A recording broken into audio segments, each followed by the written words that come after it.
Why letting go feels so hard, even when it's what you want to do. Let's get into this, okay? So letting go is often depicted as this moment of freedom, a breath of fresh air, a release, a deliberate choice. However, for so many people, especially those who've grown up feeling emotionally unsafe, unseen, or uncertain, the notion of letting go can feel less like freedom and more like a threat.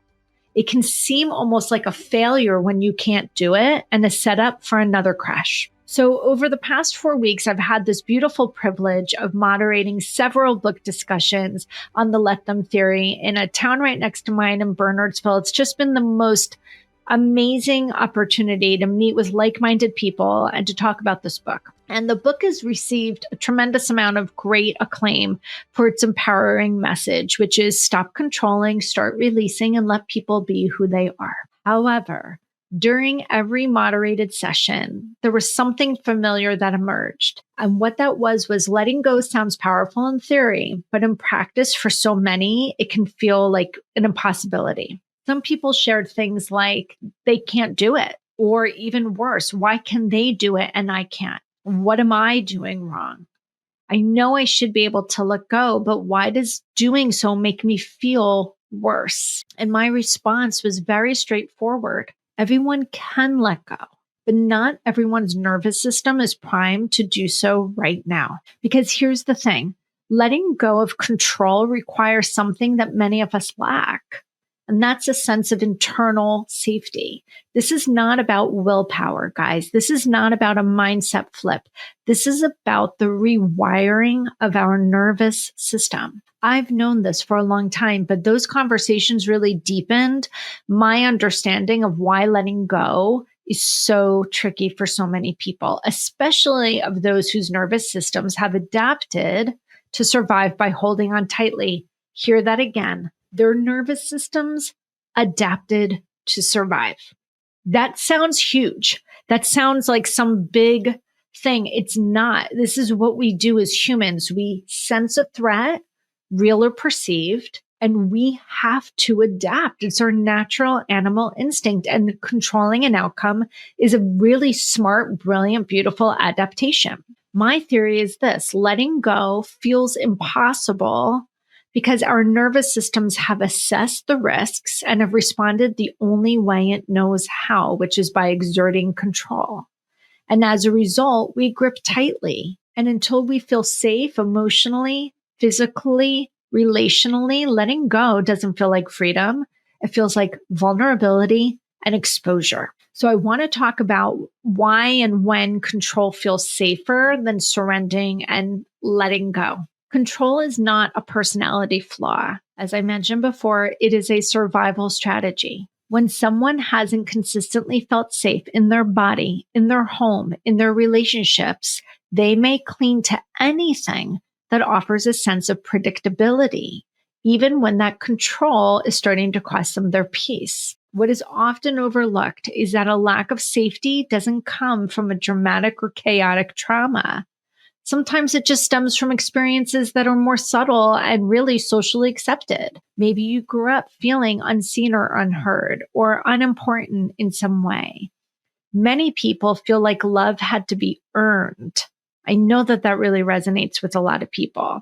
Or they heard things like, you're too much or you're not enough. Maybe they heard both in the same day. Maybe they heard both depending on the day, but it was a very conflicting message. These experiences, they seem benign, but gosh, don't they send a powerful signal to a child's developing nervous system? And that signal is connection isn't reliable and belonging is not guaranteed. And because we're hardwired for connection, this disconnection or this sense of disconnection or this perceived threat of disconnection is just that. It becomes a threat. Psychologist Abraham Maslow illustrated this in his Maslow's hierarchy of needs, which is something I pull out in a lot of my sessions with my clients, and I often present it in my workshops. In that hierarchy of needs, it shows that safety and security and safety and belonging are foundational aspects of human well-being. And they lay just above our physiological needs of food, water, shelter, air, exercise, movement. In other words, before we can pursue things like confidence and creativity or even self-actualization, we must first feel safe and have a sense of belonging. And it can look like and feel like, do I matter here? Am I safe to be myself? Can I trust the people around me? When those questions are met with uncertainty, the nervous system must adapt. Again, assess, address, adapt. It scans for danger. We people please, we perform, we overfunction, and then we shut down. This is where the need for control begins. Brene Brown wrote in Daring Greatly, I'll never forget when I saw this quote. I read Daring Greatly in 2012. We are hardwired to connect with others, and it's what gives us purpose and meaning in our lives. And without it, there is suffering. I'm going to say it again. We're hardwired to connect with others. So we are hardwired for connection. And what gives us purpose and meaning. It's what grounds us. And without it, there's suffering. Without it, we feel like we're going to die. Letting go challenges not just our mind, but our body. It's challenging our nervous system. It triggers this ancient instinctive fear, the fear of losing connection, of being on the outside, of being alone. Underneath the control is this deeper fear. And it sounds like this. If I let go, I'll lose connection. If I lose connection, I could be alone. And if I'm alone, I may not survive. I know that sounds extreme. I get it, but it's biologically accurate. Our ancestors survived by living in tribes and communities, and to be excluded was to be endangered. That wiring, it still exists in us. So when we consider letting go of a role, of an identity, of a pattern that keeps us in, it can trigger a deep alarm. And it sounds like this. If I'm not needed, I won't be included. And if I'm not included, I won't be safe. If I'm not needed, I won't be included. And if I'm not included, I won't be safe. It is this, guys. This is the reason why letting go doesn't always feel like power. It can feel like a threat. It can feel like an abandonment, but not by others, by yourself. So I want to talk about this modified approach to letting go that I work on with my clients, because letting go does not begin with this big leap. It begins with awareness. I always say the first step is awareness to all healing. We need to understand why we are holding on so tightly. So the first step in this is to assess.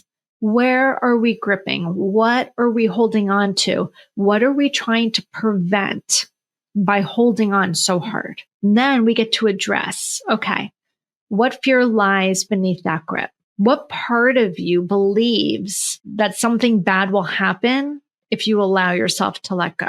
And then we get to adapt. When we have this greater understanding and we can support our nervous system in kind, we can create new patterns, ones that are going to feel less like a struggle for survival and more that feel like it's rooted in a sense of safety and security and belonging. When we recognize that the need for control is a natural adaptation. Hear that again. When we can allow ourselves to be aware and recognize that the need for control is a natural adaptation within our nervous system, we can stop judging ourselves for holding on and begin to learn and then gently figure out how to let go. There's an exercise I do with my clients sometimes, and I've called it the if-then spiral. And I want to share this with you. Okay, so start with a situation that you're afraid to release. And then I want you to go down the spiral. If I let go of this, then fill in the blank. So a response might sound like, if I let go of this, then the person might be upset with me. And if that happens, then fill in the blank.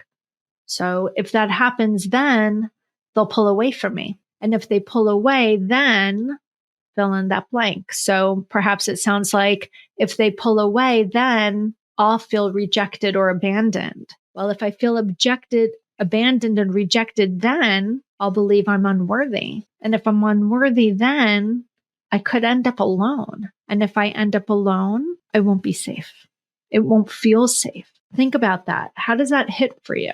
If that connected for you, you've just met a part of you. We'll call this a controlling part that's simply been trying to protect you all along from not being alone, from not feeling this lack of safety and security inside your nervous system. Letting go is going to begin with awareness, then self-compassion, and then choice. Letting go is not going to be a single action. It's going to be layered.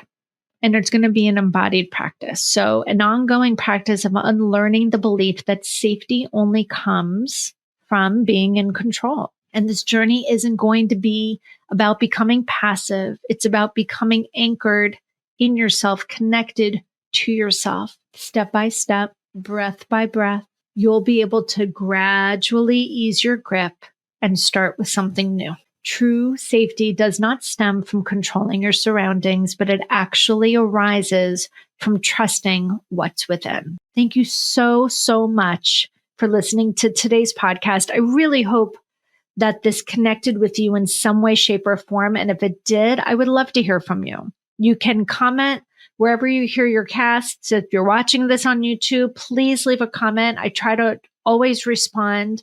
Or you can go over to flipyourmindset.com, send me a comment there under contact me, and or go over to Instagram and follow me there. It's just my name at Stacey Uhrig. Thank you again for listening. Thank you again for tuning in. And before I go, please, if you're listening and it resonates, subscribe. It really is so valuable to the podcasters when you subscribe. It'll feed you more like-minded content like what I just shared with you today. So thank you. Subscribe, share, tag it, comment. I'd love to hear from you. Take care.